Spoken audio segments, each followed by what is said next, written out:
Hi, this is Jen Tinline from stampwithjen.com, and today I'm going to show you how to do this cool card with this reflection technique.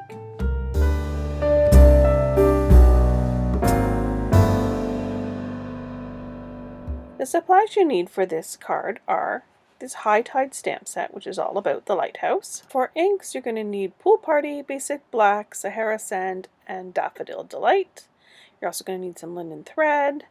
I'm going to use these dies here, tags and labels of framelets, and we'll use them with the Big Shot. And I need that one right there. For cardstock, we're going to use Pool Party, cut the long way. There's some Sahara Sand, Basic Black, Whisper White, some scraps, and also a little piece of window sheet. We're going to need that for the reflection technique. You also need some basic adhesive supplies, glue dots, dimensionals, snails, scissors, some sponges.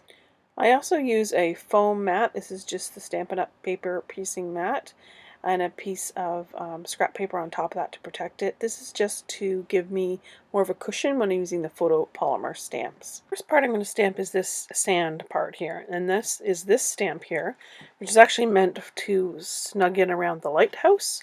And we're just going to use the one half of it here with the Sahara Sand ink. And ink that up and stamp it just so it looks like a little sand dune. And then I'm just going to fill it in a little bit to make it look like it's more like it's fading into the water with this little piece that comes in the stamp set. It's just a little bunch of sand. You might have wondered what it was for. And I'm going to stamp it off and then just stamp it a few times, again, just to kind of fade into the water. And then next I'm going to add the water, and that's this stamp here, and I'm going to use Pool Party ink. And it's got a rounded end on one side and a kind of tapered on the other, so use which one fits the best. And I want to kind of go up high here and just filling in all these spots. And then the last stamp here I can't quite put it on because the sand is there. And I could do a mask if I wanted, but what I'm going to use instead is there's this other little piece that you might wonder what it is, and it's just an extra little bit of water, and I'm just going to use that to stamp, and you can turn it around and stamp some of it off if you want, and you can really fill in any kind of gaps that you have in the water with this little stamp. And I'm just going to be able to build my water out a little bit higher over on this one side.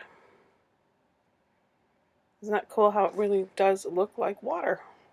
So next I'm going to add the birds, and I'm using Basic Black ink. Now this is a felt pad, so you're going to want to sort of squish it a little bit and then tap it to get it even.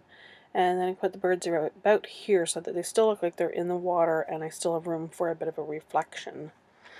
And for the reflection, I've used both Basic Black and Basic Gray. The gray just gives a lighter shadow, obviously, but in any case it's lighter than the original stamped image, so it doesn't really matter what to use.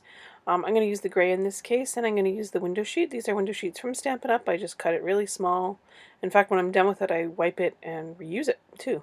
So I just stamp that on there. You can see it's already, less of a color than before. And I want to line it up so that that middle bird has the legs sort of attached to it. Otherwise it looks funny if they're not directly shadowed.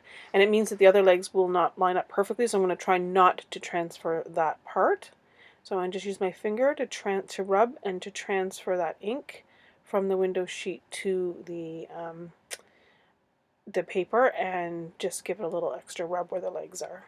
And then if you miss any at all, like I missed a little bit on that one, you can go back in and just line it up and just give it another rub. And it's not meant to be perfect. This is a reflection in the water. Next I'm going to stamp the sun with Daffodil Delight ink.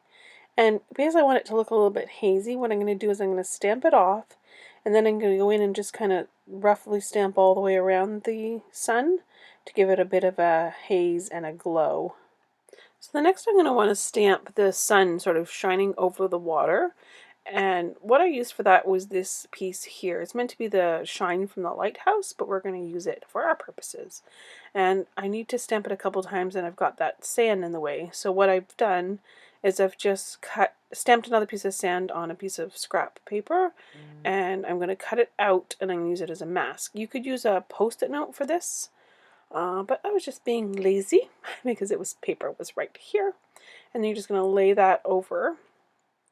And this just needs a little trim. And this is just to prevent the stamp from going on the sand.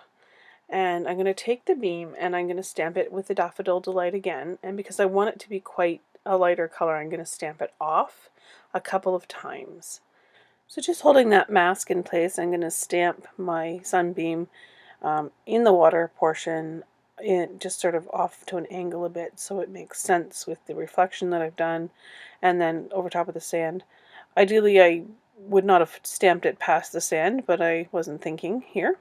But it looks fine. And again, I just stamped off a few more times just to get it a wider beam. You can stamp as many times as you want to kind of fade that in if you want. It's just to give it that look that the sun is glowing across the water and providing the reflection on the birds. Because there's quite a bit of white space around the sky, I'm just taking the Pool Party ink and using a sponge and just inking up the edges of the paper, and just so it's got a little soft glow both on the water and on the sky. So I've gone ahead and stamped the tag and cut it out on the big shot, and I've also added some Pool Party sponged shading around the edge of the tag too. And I'm going to add some Sahara sand sponging on the edge of the Sahara sand piece, just to keep the look all the same on this card. So I've just attached that Sahara sand to the folded cardstock base, and I'm going to use snail to attach the stamped piece to the basic black mat, and the basic black mat to the front of the card.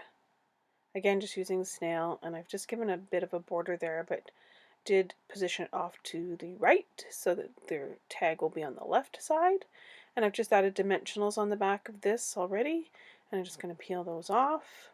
I'm going to stick the tag on a little angle, and then I'm going to add some linen thread. So I'm just going to tie a little bow, and if this is hard for you, you could tie it around like the lid of a glue pen or your Stampin' Mist or something, and then just pull off the knot. So I fiddle with it until I get the bows the right size, just by pulling it back and forth, and then I'm going to cut that off with my paper snip scissors, and I'll use a glue dot to attach this. So this is kind of like a faux tying of a bow, so I haven't bothered to tie it through that little wee hole, and honestly it looks the same on the card, and the glue dot holds it securely in place. You really can't tell. So I'm just going to grab the glue dot by laying my bow on there, and then just shove it right in that little hole and get my bow going the way I like it. That's the other advantage of a glue dot. It allows you to hold it all in place. And then just push it down, and I am done.